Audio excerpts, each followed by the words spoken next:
Welcome back to Maybe Actually Museums Are For Me. I'm Alex, your host of this arts and culture loving podcast, and I'm really excited to share with everyone today's interview. One of the things that I have come to learn during my time as both a museum goer and now staffer is that it's important to view museums in a different context than we typically have come to associate them with.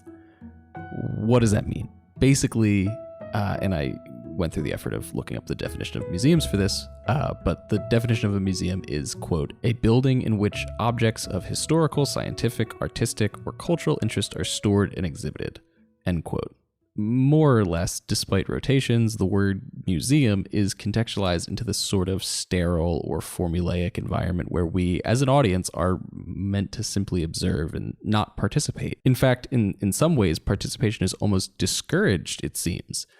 The bounds of which museums have been perceived are very limiting, and what I learned over my time working here at MAM and exploring institutions who have transformed rather dramatically over the years is that they are far from static and sterile, but alive and bubbling with energy. Visiting a museum shouldn't be an isolating experience, and in fact, it really isn't if you have found yourself at a museum recently. I find that although we are a museum by name and trade, it's much more fitting to describe MAM as an arts center, a hub for creativity and community, a place where people of all backgrounds and personal experiences can come and find peace or pleasure or amusement. Museums are fun and have events, programs, and classes to prove it. Here at MAM, we have concerts, film forums, docent tours, ceramic lessons, summer camps. We're going to have a food truck festival this year. There's so much more than what's just on view in our galleries. And I think finding the intersection between the arts and community programming is so vital to the health of both our own identity as a museum, but the creativity which flourishes within communities like Montclair too.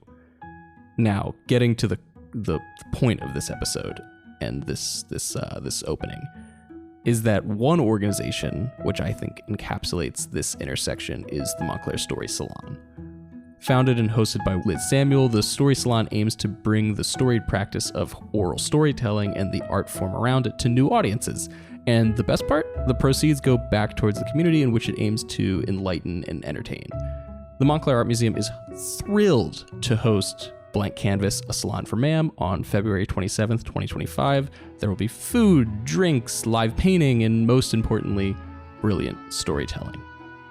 To tell us more about not only this program, but all that the Montclair Story Salon has to offer is their founder and host, Liz Samuel.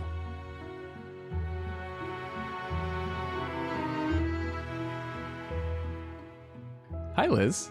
Hi, Alex. It's really great to meet you. It's so nice to meet you too. I'm going to pretend like we didn't have pleasantries for 10 minutes before walking in, but totally. It's so great to meet you. I still have so many questions for you. Which we can, Likewise.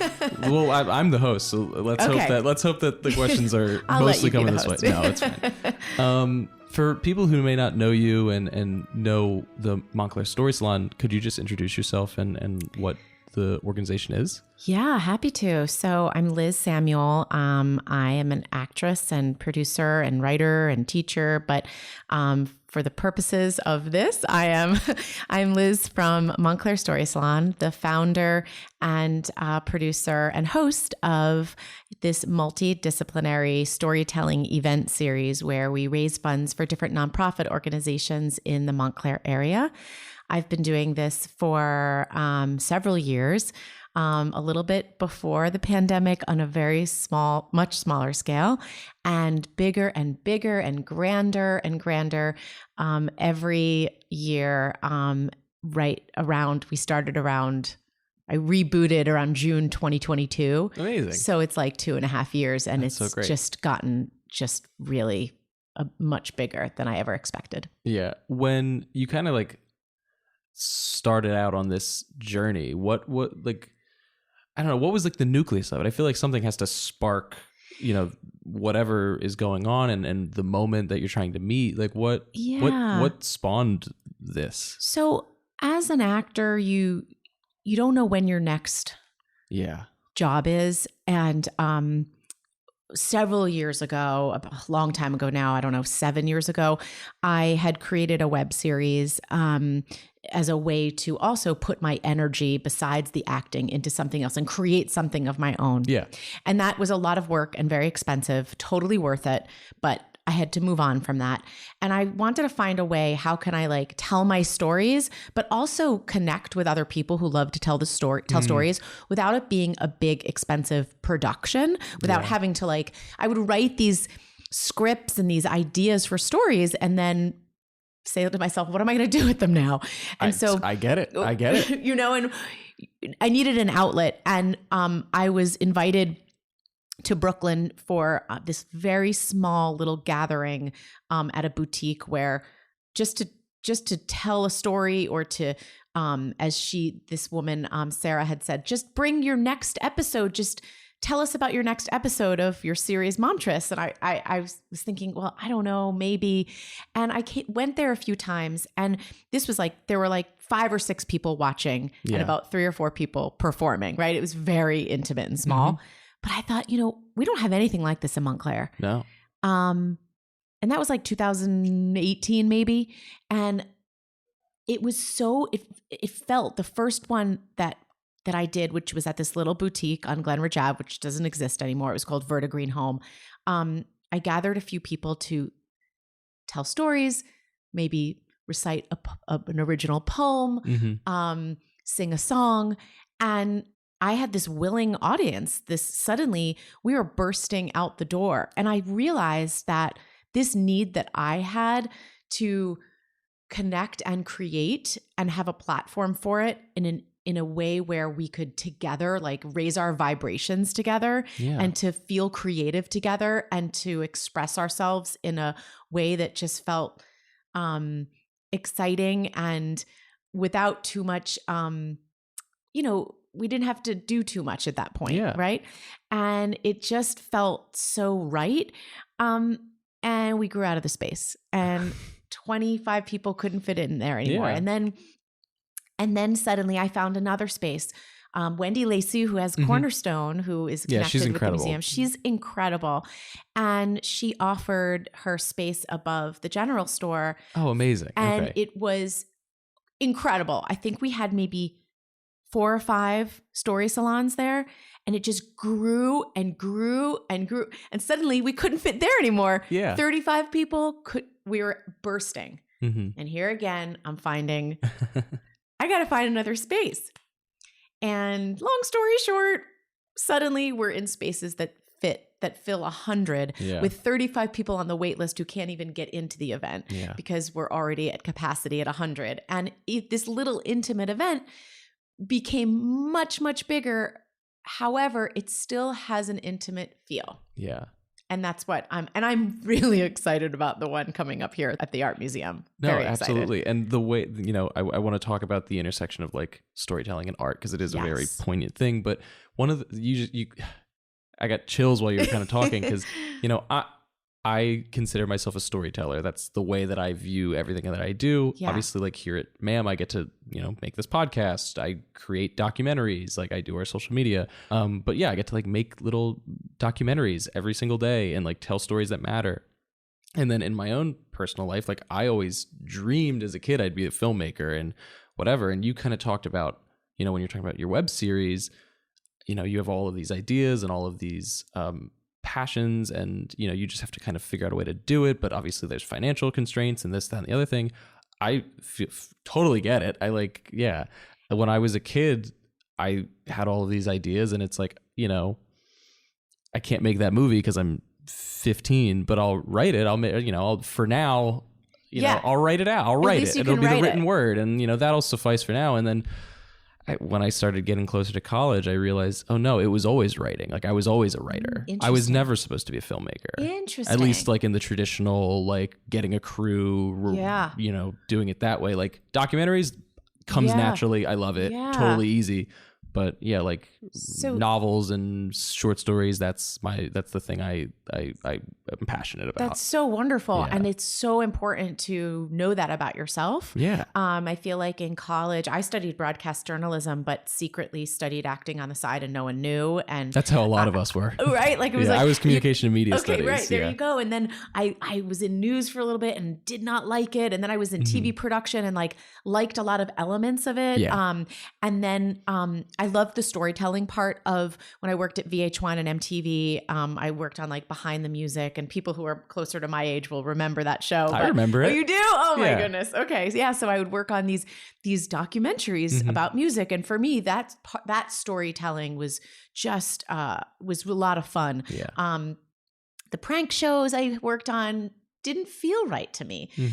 That's not why I got into TV. And so the storytelling part really was, okay, I want to be the person, I want to be an actor expressing stories, but like, what about, I had a lot of stories to tell. And I didn't even realize I had those stories to tell until I had some deep loss. I lost my mother. I'm so sorry. Thank you. It's been 9.5 years, but she was an artist and a sculptor and a painter, and did not express herself through stories, but through sculptures and paintings. And I feel like this intersection this month of the art museum and then my storytelling event, it like honors her in the best way. It brings together like my storytelling and like her storytelling and the community storytelling. Yeah. So, and that's the other thing too about Montclair Story Salon, is that every single time we're raising the voices of not just people who are amazing storytellers and writers and performers, but also of the organizations and what are their stories. Yeah. So, yeah. You set me up so perfectly, actually. Because, we keep talking about this intersection of art and storytelling and culture and community. And, you don't have to convince me, I just talked about I'm a writer. I view myself as a storyteller. I know and believe that there is a true intersection there. I think anybody in a creative environment would recognize that. But for an audience who may not necessarily understand that, for an audience that may need to be convinced about the fluidity of the boundaries of what is art and what art can be. Yeah. Where do you stand on that? It's human connection. Yeah. For me, it's understanding yourself and other people and getting a deeper and deeper understanding of how we function as humans in this world. And I learn about myself every single time that I write a story, produce an event, host the event, meet people, go to a museum, look at the art, try to understand them, then see myself through them. Yeah. Like art, whether it's music or, and that's why I love, Story Salon is so important to me because we always have someone painting live or creating something live as a visual artist, and we have music, that the art of original music and poetry and stories. And I've never had a dance element, but I know that's coming up. We have a fashion element this time, but all of it is storytelling. All of it is human connection and storytelling and understanding the human condition and where we are in life in this moment right now in this time, and how can we connect together and to grow. Yeah. Yeah. This is kind of a hodgepodge of a few different things that I wanted to ask, but I think it's a good moment to kind of bridge them all and kind of ask. But the thing that is so unique that I find about the premise of Story Salon is that it's oral storytelling. And I think that's it's one of probably, aside from like cave paintings, the oldest form of art out there. Yeah. It's rooted in myth and human connection. And like, I think, I forget which Greek philosopher said this, but it might have been like Socrates, but it was like, he almost condemned people who wrote because it was like, you're not, you're losing your edge. Like you have to be able to like speak it into the universe. And it's so interesting. Yeah. I think that it's really great that we've now, or not we, but you have really highlighted that almost lost art, because, stories are through the screen, through the written word, through music, through songwriting, through sculpting, through, all of those things that you just said, through painting. Like the arts is storytelling. And I just adore finding a way to bring it back to the spoken word. Yeah. I love that you are bringing this up, because there are writers and there are storytellers, and there are both. There are people who can do both, right? So if you were to read one of my stories on the page, you might find a lot of grammatical issues with it, or, I can write and I know, grammatically what is correct. But if you were to read one of the stories that I perform at a story salon, it would not have the effect that it has in person, because oral storytelling brings in the full person. You are expressing yourself. They're hearing your breath, your breathing, your emotions, your actual experience in the moment of how that story feels. You're hearing it and experiencing it with that writer, rather than just putting when you read a book. I love to read. I have a stack of books on my bedside table, but it is a very different feeling to read something, to read a story, than to hear a story told. Certainly. I love story performance, and I listen to The Moth, and I'm inspired by people who speak on The Moth. And I agree. This goes back such a long time, and you may not have found the actual written down story that maybe your grandfather or grandmother told. Maybe it was never written down, but the story because it's been told to you as a child. And maybe it's like the game of telephone. Maybe it has changed through the years, but oral storytelling is so vital. And every culture has it, every single culture. And I feel that people who can't really, not everybody can express themselves and be great storytellers, but but everybody has a story. And when I have an audience in front of me, one of my goals is to have them think about how would they tell that story that they know from their parents, or something that happened to them when they were a child, or that pivotal moment where they changed their life. Like, how would they go home and tell that story? And so I want people to think about all their stories. When something happens, and in that moment, it seems awful, I guarantee you, tragedy plus time equals comedy. I will guarantee you that you will have a great story. And that's what, I've had. Speaking to the choir, I was diagnosed with cancer at 18. I get it. Now sitting here at 23. It does. Wow. Yeah. And see, you look like a very healthy individual. Thank you. I appreciate it. Thank goodness you look very well. And nobody would know that unless you were able to tell us your story, and to, and just, it's important to share these things. Yeah. So we're not alone. No, absolutely. And I think going through tragedy and going through hardship and going through trials, if you will, for somebody who is a storyteller, it's not something in the moment that you're necessarily festering and being like, oh my God, I'm going to be able to write such a good story about this. No, you're not. No, it's like anybody, it's a horrible tragedy. Tragedy. You're only thinking about, how do I get out of this? Yes. But 2, 3, 4 years down the line, it comes in unexpected ways, and you are able to, speak to and write to the, if you're creating I always say, I'm never writing autofiction. I'm never writing characters that are supposed to be me, but elements of me always bleed in. And so now when I am taking, pen to page and I'm writing characters, right now I'm writing a Western.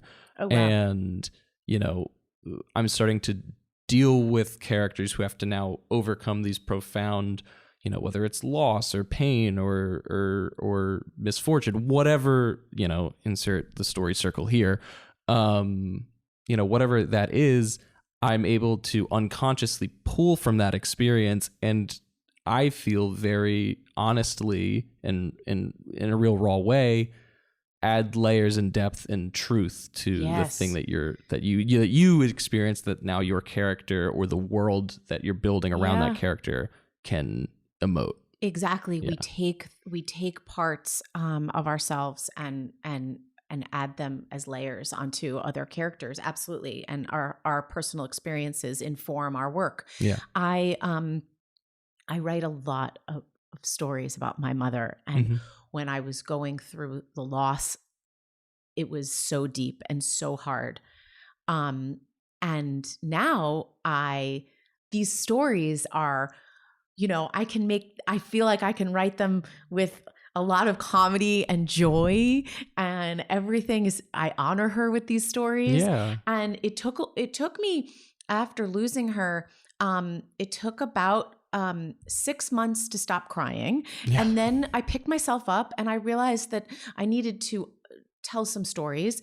And month by month, year by year, as I dealt with this loss, I actually found that I had so much to say. Yeah. And I learned more about myself through dealing with the grief of the loss. So I feel like she's been in so many of my stories in some way.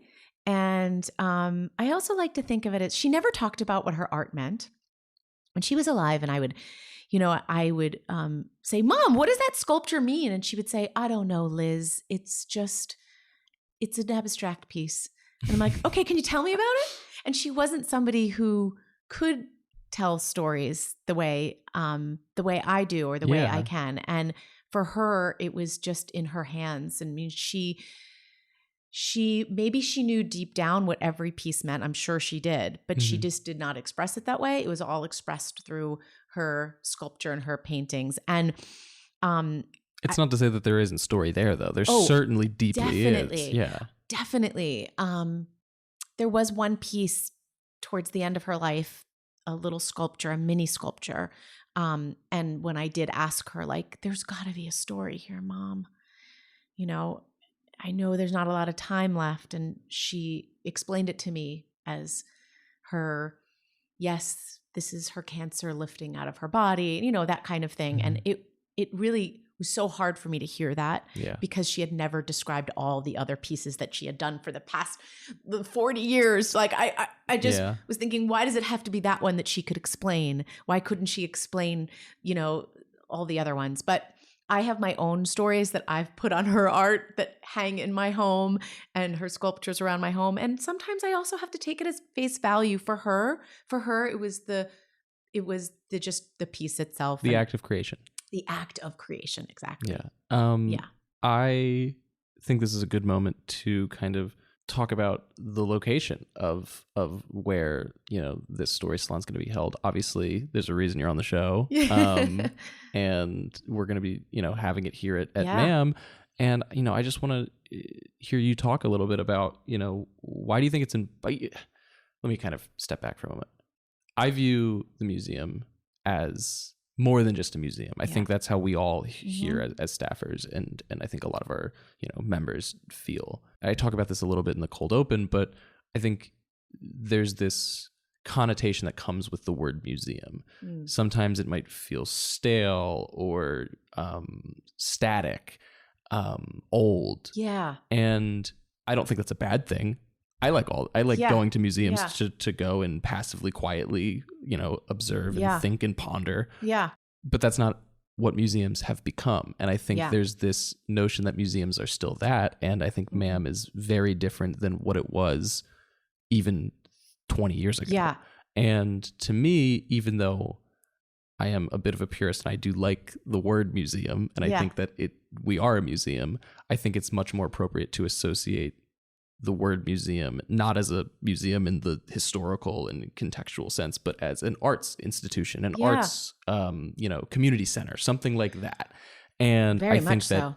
events like this really highlight the effort of interweaving ourselves within the community in ways that highlight not just the work that's on view on our walls, but the artists in our community, be that through painting, through writing, through oral storytelling, through acting and dancing and fashion. Montclair, I come from a very small town in Ocean County. Montclair is a community that it baffles me. And I love it. I love it here. Yeah, it's the best. I'm thrilled that this is where I've settled. Yeah. And I sometimes think that this community doesn't understand how special it is. Oh, yeah. And as an outsider looking in, because I am an outsider, it is so special. Oh, it's so special. I have to remind my kids all the time. I have a 17 and a 20-year-old, and they've grown up here. And there are many times where they're trying to figure out with their friends where to go for brunch. And I say, hold it, stop, wait, listen up for a second. I grew up in a tiny town in Bergen County where all we had was a Burger King. Okay. You guys have so many choices. You're deciding between like the Brazilian place or the Peruvian place or I mean, it is unreal, their choices, not just with food, but with culture. Yeah. It is insane. And the fact that we have a museum here, an arts institute, is just beyond. It's beyond. You do not need to go to Manhattan to have a full cultural experience in Montclair. You can have the best food on the planet, then take yourself up to this museum that has not only older works that are in many other institutions across the country. Absolutely. I was up in Massachusetts at, I think it was the Clark Institute, and there were a bunch of paintings by George Ennis, and I turned to my kids and I said, this is a Montclair artist, and your freshman building at the high school was named after him. And you can see so many of his paintings right in Montclair. We didn't even need to come up to Massachusetts to see his work. There's Andy Warhol. I mean, it is incredible what is at this museum. And then also the new, fresh perspectives and the new art that is presented here is just so refreshing and exciting. Yeah. I have plenty of friends who have taken art classes here. It's a wonderful place. And not just, it's like, you just walk down the street and you've got everything, and there's a hotel you can stay at. Like, that's the crazy things. You can have like a full few days of full cultural immersion, and it doesn't need to be a stuffy situation or like a highbrow, like, oh, I'm going to the museum today. No, like you can have some funky, fresh fun here. Yeah. Like, it's the best in Montclair. I think back to my town, and again, there was a Burger King, like a pizza place. And if you want anything cultural, you had to cross the GW. You could not, movies were in Paramus. But other than that, you had to go into the city. I had, for where I grew up in, it's called New Egypt. The closest attraction was Six Flags. It was like 10 minutes away. Which you got bored of by middle school. And then you had to drive 20 or 30 minutes just to leave that rural community, so it's like, what are you gonna do, go like drive past the cows again? Right. Like, what are we doing and that's go nice. Hang out at the Wawa parking lot. What? And it's nice for some people, and it's quiet, but if you want for mind expansion and cultural expansion and community expansion, Montclair is unreal. I was at an event that I think it was the Nanette. Nanette Carter's opening. Nanette Carter's opening. And I looked around the space, and the diversity was so, oh my gosh, my heart just was like, this is the best. Montclair is the best. I mean, you looked around the room and there were people from all kinds of backgrounds. And that's what I love about Montclair. That's what I love about Montclair Art Museum.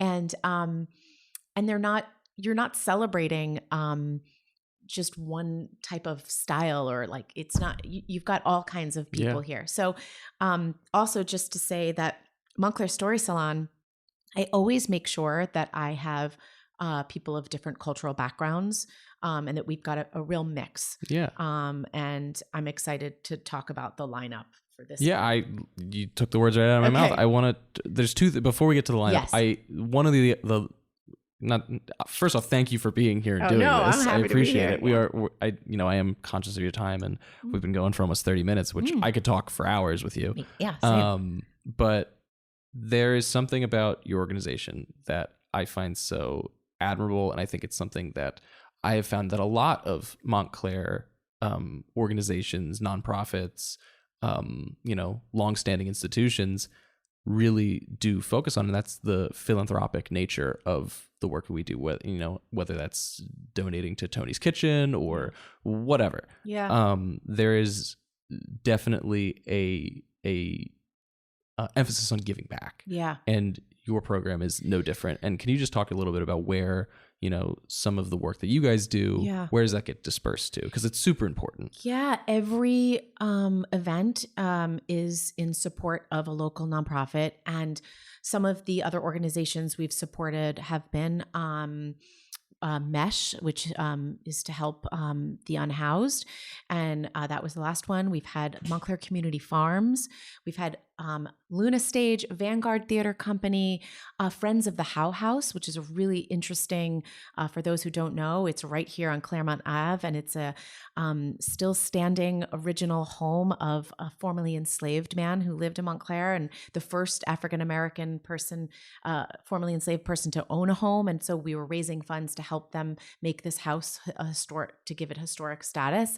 And who else? I mean, there have been so many beneficiaries of Montclair Story Salon, and each one is so unique, and that's where our stories come from. So, so for the museum, blank canvas makes sense because of canvas and fresh canvas, fresh starts, new beginnings. But for MESH, where we were trying to lift up, to explain what MESH does, we talked about, homes and for the community farms, we talked about growth and change. And so it's really important for me to get all these organizations. I have a list of organizations that I want to get to and that actually have reached out to me. And so we're kind of booked through like the beginning of 2026. But that's a great thing. But it's a great thing. There's just so many places that need support, and they're doing amazing work, and I want to help highlight them. And Incredible. Thanks. Now, as promised, who's going to be performing? Who's going to be telling their stories? Right. So we have the incredible actress who many of you may have watched on Succession and in Lost Daughter and many TV shows and films, and on the stage, Dagmara Dominczyk. She's incredible, and she's been living in Montclair for quite some time now. And she told a story at one of the salons back in spring 2023. And so I'm so excited to have her back. She's a really incredible writer. And then we have Krista Lee Ensley, who's this spoken word poet who is just fire. Like, she's just incredible. And so she'll be sharing with us some of her poetry. We have Kyra Peralty, who is the founder of the Traveling Diary, and she lifts up the voices of women who needed a place to tell stories. She started this in COVID, and it was through Zoom, and it's very different from my event, but she's getting women's voices out there and heard, and their stories. And so she'll be with us. And we have Norm Magnuson, who's a very talented visual artist who I believe has had some of his work at the MoMA. And he is also an actor and a writer and a very entertaining person, and he's going to be sharing a story. And we have a really interesting singer-songwriter who's part of a Montclair band called Elk City, and she improvs her songs to the music, which I just thought, this is crazy, but it kind of makes sense for blank canvas. But she knows what sounds they're going to be using, and then she kind of improvs her words to it and knows the idea behind it. So she'll be with us. And then we have, this is a new element to Story Salon. We're going to have Arlinda McIntosh of Sophistafunk. And she is an incredible lady who is she designs these fabulous skirts with stories. And so we'll have her tell her story of where she is in her life now. And she'll have people wearing the different skirts that she's created. So a fashion show, if you will, behind her, moving across the stage as she tells her story. We have 2 visual artists who will be live drawing, and one of them, Mary Colert, has been with me since June 2022. I came to her back then after the pandemic and I said, hear me out. This is a crazy idea. Maybe, I don't know if you would do it. I don't know. I've known her for many years. I know she's a really talented artist. And I just said, would you want to paint live while people are telling stories? And she was like, what? Okay. She said yes. She has been at most of the events, and she will be there. I believe this could be her last one because I think she's moving back to Brooklyn. But Mary Colert is unreal. Her work is incredible. And John Faudiatis, otherwise known as Yanni, who teaches here, he is going to be also creating his illustrations of the room actually that we're going to be in. I think he's going to be drawing that. And the works will be auctioned off live to benefit the museum. Amazing. So yeah.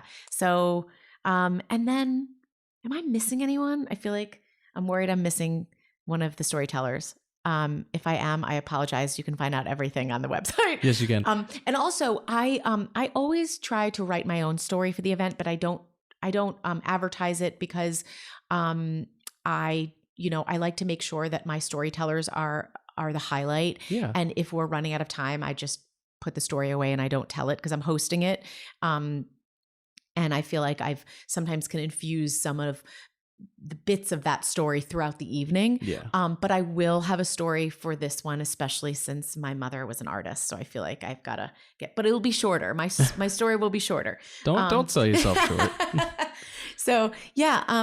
And it's overall, the idea is just to really inspire everybody and to pick up the paintbrush, pick up the pen, start telling stories, start expressing yourself creatively for human connection, and to recognize the local organizations that need our help. We have to, if it isn't for donations and for support, a lot of these organizations will not exist. And it's so important for the Montclair Art Museum to stay here and to exist and to thrive as a community center, as a place where people can come and feel alive and connect. So I'm excited to support MAM. Well, Liz, thank you so much. I appreciate you coming on the podcast. Where can people find you, find the Story Salon? Where can people get involved?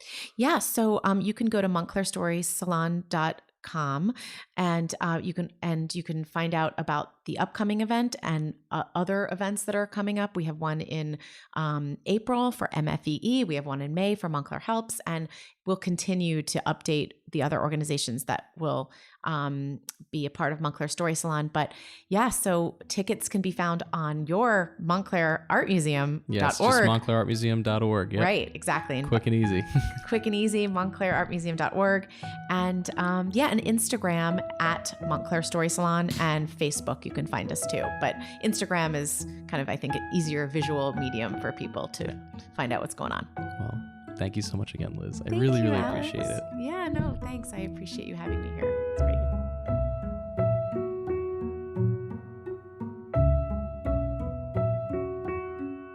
Thank you so much for sticking around to the end of this episode. This has been Maybe Actually Museums Are For Me. You can follow us on Instagram. That's just MAM Montclair, MAM Montclair. That's how you can follow the museum on Instagram. You can check us out on YouTube. Just search the Montclair Art Museum. We have new videos coming out pretty much weekly. There's behind the scenes content, art lessons, micro documentary sort of things, interviews with artists. There's a ton there, and it's really a labor of love that we hope people might stumble across. Otherwise, the museum galleries are open Friday, Saturday, and Sunday. You can find tickets online or in person. We have plenty of events coming. We have Free First Thursday coming back in March. Stay tuned for that. It's going to be the museum is going to be alive. There's going to be food trucks, and obviously the galleries are free. It's a great time. So yeah, that has been Maybe Actually Museums Are For Me. Thank you again so much to Liz Samuel for jumping on this episode of the podcast. It's been a real pleasure getting to chat with you and pick your brain about, storytelling, something that I am deeply passionate about, and, how more people can access it through your program. So yeah, thank you so much for sticking around to the end of this episode. Please rate and review the podcast. It helps us so much. And yeah, we will talk to you next Wednesday, every Wednesday at 10 a.m.